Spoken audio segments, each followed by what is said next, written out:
Je vais relire, vous allez voir. Il faut aller... L'enseignement évangélique. Derrière ce vocable se dresse l'image du pasteur Pierre Dupré qui a posé dès 1948 les bases de ce type d'enseignement au Burkina Faso à travers la création du collège protestant de Ouagadougou.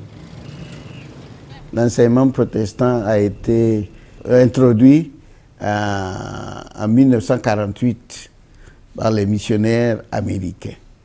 Ils sont allés en Guinée chercher un missionnaire français qui était là, qui s'appelait le pasteur Dupré, Pierre Dupré. S'il n'était pas venu à Ouagadougou en 1948 pour épauler les Américains qui étaient déjà là et créer l'école protestante évangélique, je pense que moi qui vous parle là, je ne serais pas là aujourd'hui. Plusieurs décennies après la semence portée en terre par le pasteur Pierre Dupré a bien germé et on estime à plusieurs centaines les établissements évangéliques disséminés sur l'ensemble du territoire. Je me suis dit que si Papa Dupré est venu de loin pour éclairer notre lanterne, je pensais aussi qu'il serait de mon devoir d'aider aussi mes frères et mes sœurs et même mes enfants. Pourquoi pas mes petits-fils? J'ai commencé tout jeune à enseigner dans les écoles évangéliques à Zabré et je fus directeur pendant 15 ans. Et je voyais la différence entre les écoles laïques et les écoles évangéliques par la transformation du comportement caractériel des enfants. Et on gagnait les enfants à Christ parce qu'on s'aimait très tôt dans leur vie et au retour, ces enfants devenaient des chrétiens. Et aujourd'hui, depuis les années 88 à ce jour, je totalise pas mal de chrétiens parmi tous ceux-là qui sont passés par mes classes. Je n'ai pas fait le collège protestant, mais j'ai des amis qui ont fréquenté là-bas. Et quand je vois aussi le témoignage, vraiment l'impact de cette école sur l'église du Burkina, et j'avais vraiment envie de faire autant. Né d'un besoin du groupe évangélique de fédérer ses énergies pour apporter sa pierre dans l'édification d'un système éducatif performant au Burkina Faso, l'Alliance des établissements scolaires et universitaires des évangéliques du Burkina, AESEB, a vu le jour avec comme principaux membres des églises, des associations, des ONG et des particuliers. Principale mission de l'AESEB, fournir une offre éducative privée très compétitive et complémentaire de l'offre publique.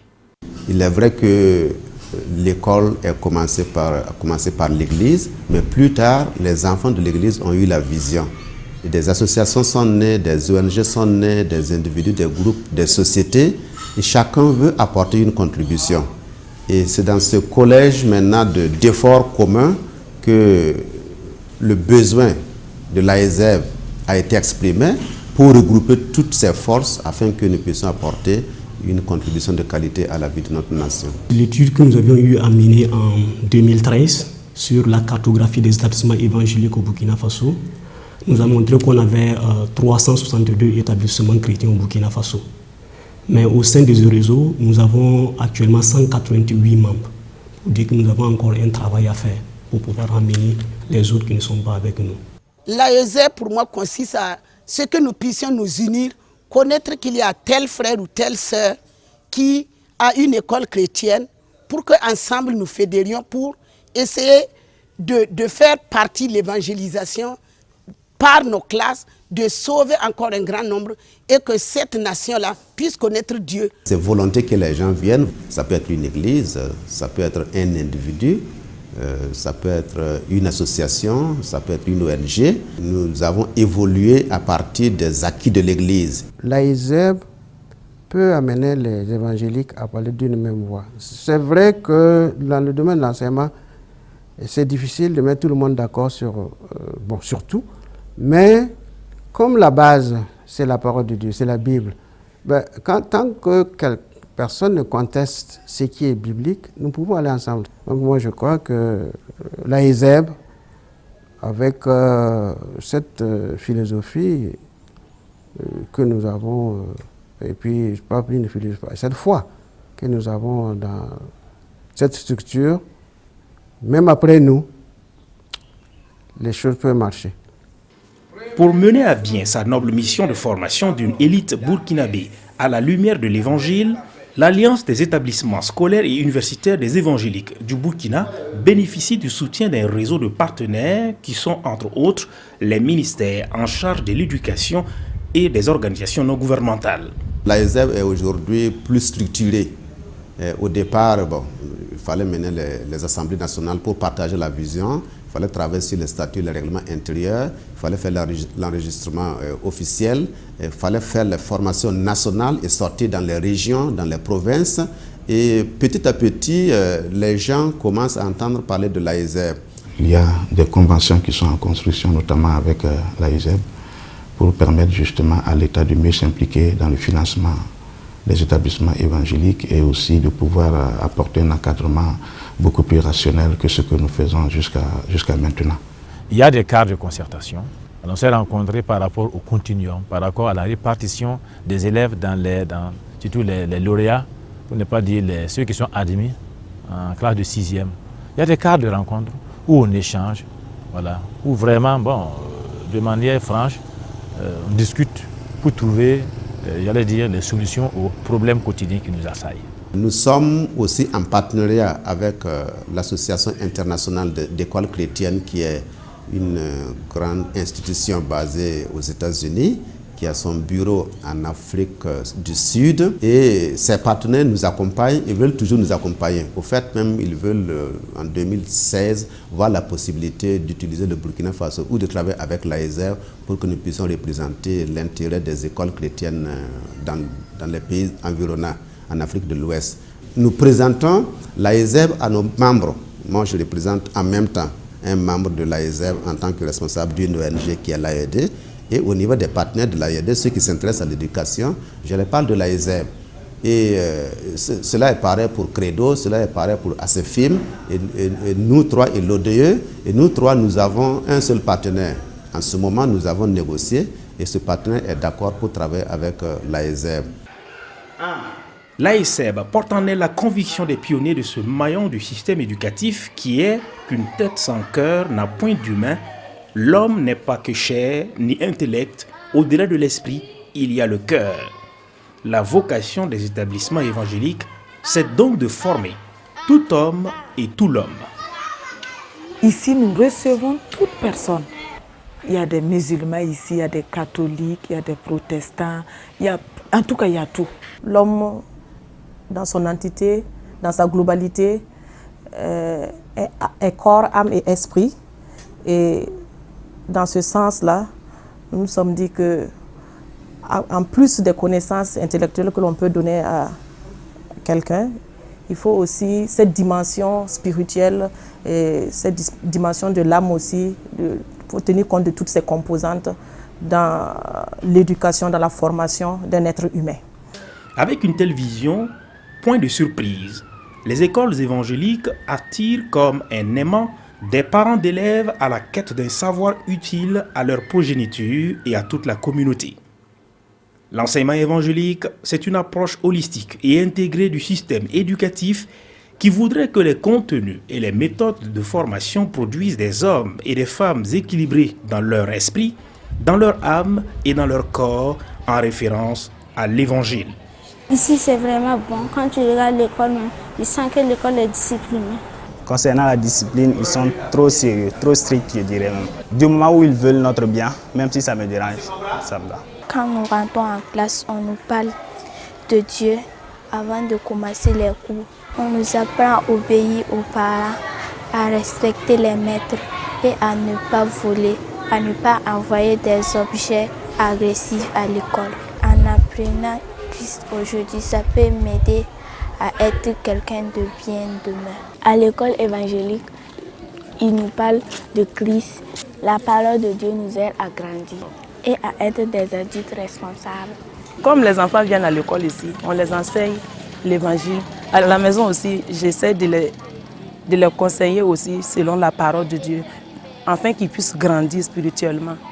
Voilà, là, ça va les aider à s'éloigner du mal. Et il y a certaines habitudes qu'on a laissées tomber. Voilà. Comme nous sommes ici, là, on nous apprend à connaître Dieu et puis tout quoi.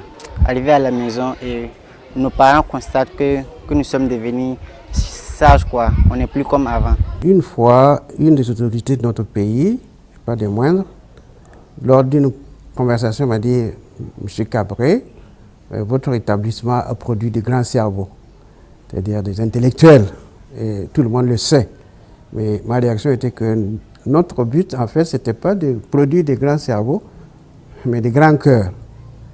L'évangile touche l'homme avant de toucher le reste.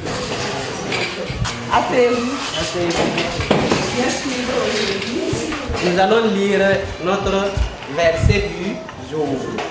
Ô Éternel, je fais appel à toi et je m'écris. Tu es mon seul abri. Tu es mon bien au pays des vivants. Psaume 142, verset 6. Bien, ici, il nous dit que l'Éternel fait appel à toi. Ça veut dire qu'il t'appelle. D'accord? Et il t'écrit aussi. Et ce que tu dois faire, tu dois savoir que l'Éternel est ton abri. Donc, jour et nuit, il faut seulement regarder l'Éternel, car c'est lui qui peut nous protéger. Même dans les études, à l'école, c'est lui qui peut nous protéger, c'est lui qui peut nous donner l'intelligence de bien suivre les leçons, de bien comprendre les leçons et de bien apprendre. Donc, dans ce sens, cette rangée, vous allez prier et dire à l'Éternel de nous donner effectivement l'esprit d'intelligence, que nous ayons l'intelligence. Ok? Et ici, cette rangée, vous allez prier que Dieu nous donne la sagesse à l'école. D'accord? Voilà. Et cette rangée, vous allez prier pour les malades, tous les malades, les élèves qui sont malades, que l'Éternel les guérisse. D'accord? Et la dernière rangée, vous allez prier pour tous les enseignants, les maîtres de l'école. Donc ensemble, prions. Seigneur, tous ces élèves, car à travers Seigneur, nous décrivons Seigneur,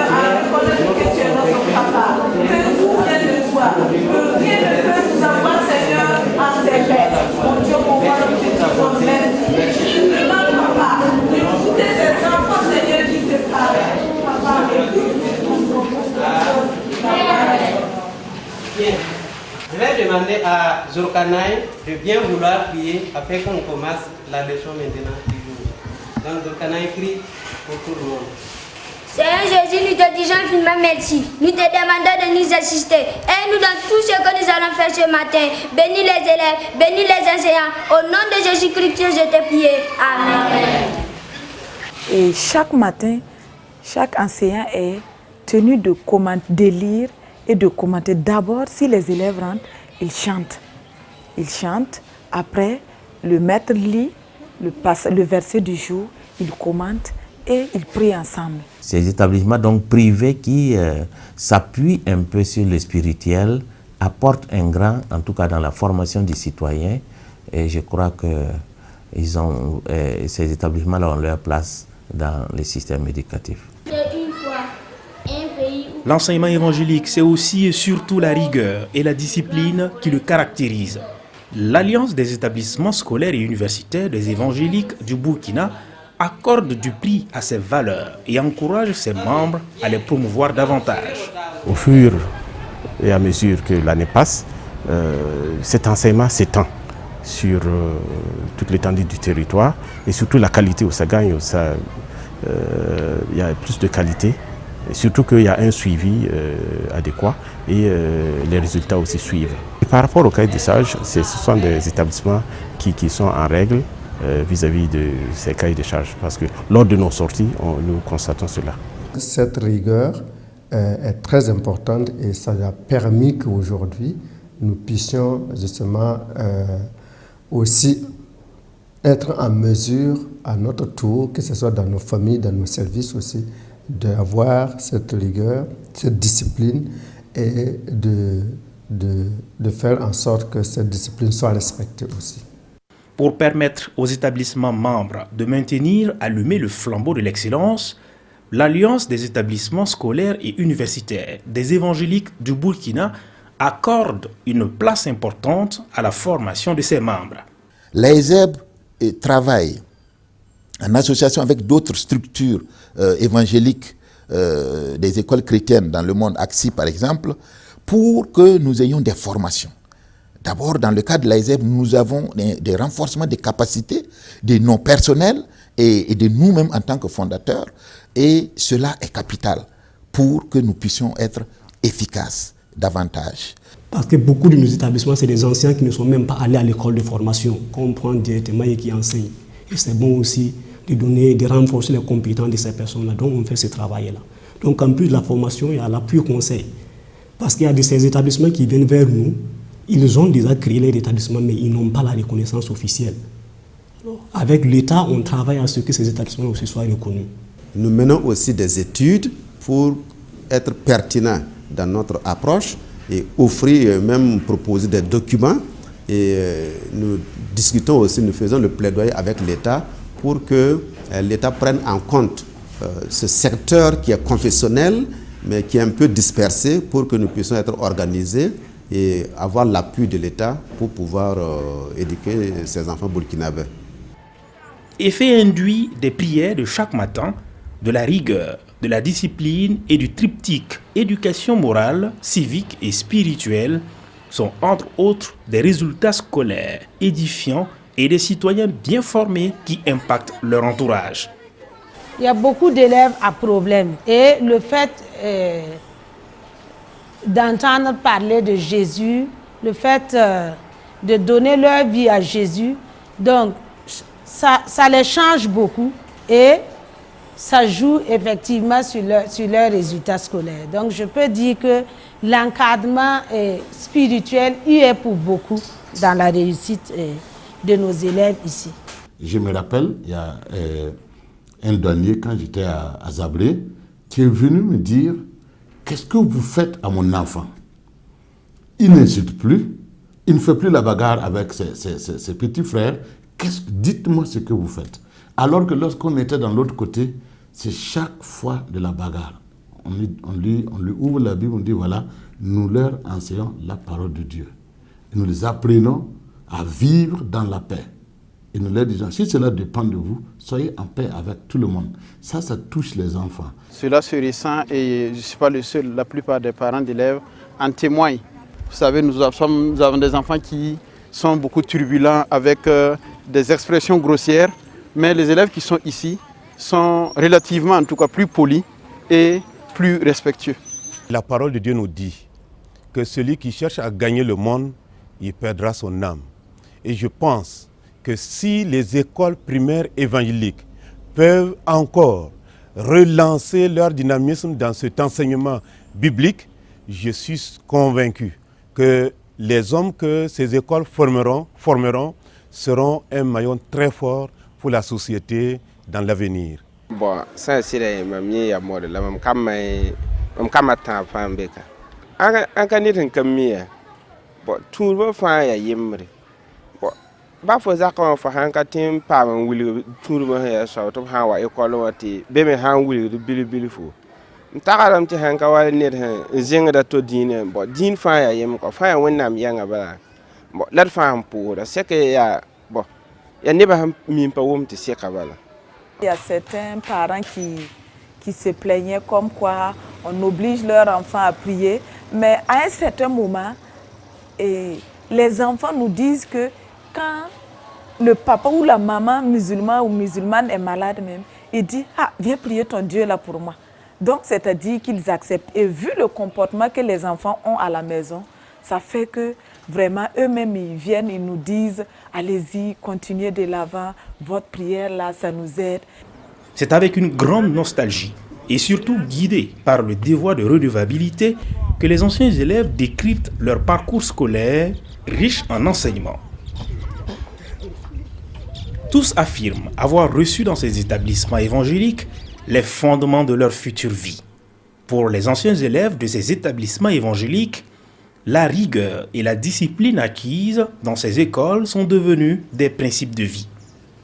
Il y avait cet encadrement spirituel qui permettait justement non seulement de répondre à un besoin, mais aussi à cause de la proximité que nous avons avec les enseignants, nous pouvons justement aller vers eux justement et échanger par rapport aux problèmes spirituels que les uns et les autres pouvaient avoir, ce qui était de nature à renforcer justement notre potentiel au niveau des études. Même quand je suis allé pour la formation biblique, ce que j'ai appris à l'école primaire, les versets qu'on nous faisait apprendre m'ont été d'un grand bénéfice. Et aujourd'hui, même dans ma carrière, je vois que ce que j'ai appris depuis des années, cela revient et cela m'aide vraiment. Et surtout dans la traduction de la Bible, j'ai appris au niveau de cette école à lire déjà la Bible en Gouloumankema, qui est ma langue maternelle. En plus de l'enseignement évangélique, l'Alliance des établissements scolaires et universitaires des évangéliques du Burkina s'illustre aussi dans la production d'outils pédagogiques de haute portée, mène des études et fait le plaidoyer aux côtés de l'État, notamment en faveur de l'éducation des jeunes filles. En Haïti, on a une organisation là-bas qui s'appelle Crèche, qui est très bien connue dans l'élaboration des curricula. Ils prennent les manuels de l'État et ils intègrent la pensée biblique. Nous avions effectué une mission de 10 jours là-bas pour suivre un peu le processus. Parce qu'on avait vu qu'il y avait certains de nos membres qui ont commencé à faire quelque chose. Or, nous, l'idée, ce n'est pas que chaque membre ait quelque chose, mais l'idée est que le réseau ait quelque chose pour tous ses membres. Donc ça fait qu'actuellement, on a mis en place un comité que nous appelons comité de réflexion qui est composé d'inspecteurs. Donc il y a plusieurs inspecteurs qui sont en train de travailler maintenant sur les outils. Voilà. Et ces outils seront présentés maintenant à l'Assemblée générale à l'issue de tout le monde pour qu'on puisse amender. Et ça sera ces outils qui doivent être maintenant utilisés dans l'établissement. L'État doit aller à l'école de l'école évangélique pour pouvoir justement rattraper ce retard qui a été créé du fait qu'on a longtemps négligé cet aspect de l'éducation qui pourtant est au cœur même de la formation de l'homme, parce que nous sommes après tout des êtres moraux, des êtres spirituels, incarnés et qui donc agissent dans le milieu, et nous avons besoin de ces valeurs-là pour pouvoir donc nous distinguer toujours en tant qu'êtres humains par rapport aux autres créatures qui existent autour de nous. Pour l'État, premier partenaire de ces établissements évangéliques, ce maillon de l'éducation abat un travail important et remarquable. Je sais qu'il y a quelqu'un, une autorité de l'enseignement qui disait quelque part qu'il fallait que les écoles chrétiennes soient dans sa circonscription pour relever même le niveau du pourcentage de succès dans sa circonscription. Il se demandait s'il n'y avait pas ces écoles-là, comment allait être le rendement. Donc, en contrepartie, que les autorités aident ces écoles-là à s'installer et à avoir leur reconnaissance. Ce que l'État veut effectivement, c'est que le cahier des charges d'abord soit respecté, ça c'est un, mais que bon, autant que faire se peut, que ces établissements-là aussi s'accroissent, qu'il y ait un nombre assez intéressant, quand même, qui va permettre de prendre encore beaucoup plus d'enfants dans le système éducatif. Bon, c'est vrai que quand vous regardez ces établissements, généralement, les frais de scolarité ne sont pas très élevés. Donc, c'est un domaine où on voudrait vraiment que ces privés-là puissent vraiment regarder de très près pour garder cette ligne-là. Parce qu'en fait, bon, on sait qu'ils appuient l'État, pas pour un problème de gain en argent, mais c'est surtout pour aider en tout cas à la formation des citoyens. Donc, qu'ils regardent vraiment ces domaines-là pour que les frais de scolarité ne grimpent pas, afin que le plus grand nombre d'enfants puissent y avoir accès. Nous avons noté avec beaucoup de satisfaction les résultats qui sont produits chaque année. Des résultats particulièrement intéressants, si bien qu'il y a un flux important de demandes au niveau de ces établissements. Et l'État, à travers le suivi, les inspections, a pu également constater que l'enseignement est rigoureux, la discipline est observée.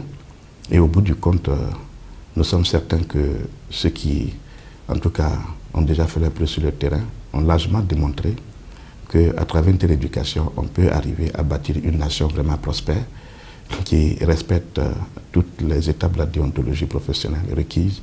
En dépit du succès pédagogique et des résultats scolaires très édifiants de ses membres, l'Alliance des établissements scolaires et universitaires des évangéliques du Burkina ambitionne porter d'autres semences en terre pour donner plus de rayonnement à l'enseignement évangélique au Burkina. Aujourd'hui, quand nous sommes en association, en ONG, et qu'on dépend entièrement des partenaires financiers, nous n'avons pas assez de manœuvres pour faire ce que nous-mêmes nous voulions, parce que souvent c'est conditionné. Donc l'AESEB souhaiterait mettre en place des structures ou des œuvres qui permettraient qu'elle ait ses propres financements, et construire son siège par exemple, et continuer le plaidoyer avec l'État, et produire et former les enseignants, et en tout cas apporter une certaine qualité. C'est ce que nous envisageons pendant les années à venir, par la grâce de Dieu. La FEME gagnerait peut-être, en tout cas, à nous approcher et à trouver vraiment un mécanisme de collaboration, parce que nous sommes des établissements évangéliques. Et nous sommes membres, nos églises sont membres de la FEME. Donc on ne peut pas nous laisser au bord du chemin. Bon, qu'on trouve un mécanisme, en tout cas de collaboration, qui permette que, en tout cas, l'AESEB soit défendue par la FEME en tant que structure évangélique. Nous venons de finir l'élaboration de notre plan stratégique qui court pour 2020, qui va commencer en 2016 là pour 2020. Et dans notre plan stratégique, nous avions jusqu'à 3 axes. Le premier axe va concerner ici un peu, nous allons travailler sur la visibilité même de l'organisation. Le deuxième aspect, nous voulons travailler beaucoup sur le réseautage et le partenariat. Parce que nous pensons qu'on ne peut pas faire ce travail-là seul. Donc il faut faire ce travail avec plusieurs personnes. Voilà. Ce que je n'ai pas dit, il y a beaucoup d'établissements qui ne sont pas encore là. Et il faut aller vers ces établissements-là. Et c'est dans un partenariat qu'on peut gagner ce défi qui est devant nous. Mais l'autre aspect que nous voyons, c'est la réorganisation même du système éducatif en milieu évangélique. Tant que ce système n'est pas actuellement réorganisé, on ne pourra pas atteindre nos défis. C'est l'occasion pour nous d'inviter tous les acteurs qui croient à l'éducation évangélique, qui veulent, en plus de la connaissance intellectuelle, former des caractères des hommes et des femmes de demain qui peuvent apporter une valeur ajoutée, qui peuvent apporter une dignité, qui peuvent lutter contre la corruption. Nous voulons collaborer avec ces personnes. Donc, je sais que les acteurs ne sont pas au même niveau. D'autres sont reconnus, établis, ont de l'expérience. D'autres ont la vision. Et quelqu'un se dirait, mais écoutez, moi j'ai envie d'ouvrir une école chrétienne parce que je veux vraiment éduquer les enfants burkinabés. Donc nous invitons tout ce beau monde afin que nous puissions nous serrer la main et avoir un même objectif et vraiment travailler de tout notre cœur pour aider l'État et même aider notre nation. En attendant d'autres actions ou d'autres promoteurs pour étendre et diversifier l'offre éducative évangélique en visant toujours l'excellence et la qualité, le vœu de l'Alliance des établissements scolaires et universitaires des évangéliques du Burkina, c'est de voir les écoles publiques leur emboîter le pas pour l'avènement d'un cadre éducatif global qui respecte l'intégrité de l'homme et qui permet aussi de maintenir la culture de la paix tout en travaillant à ce que le développement social soit une réalité pour tous.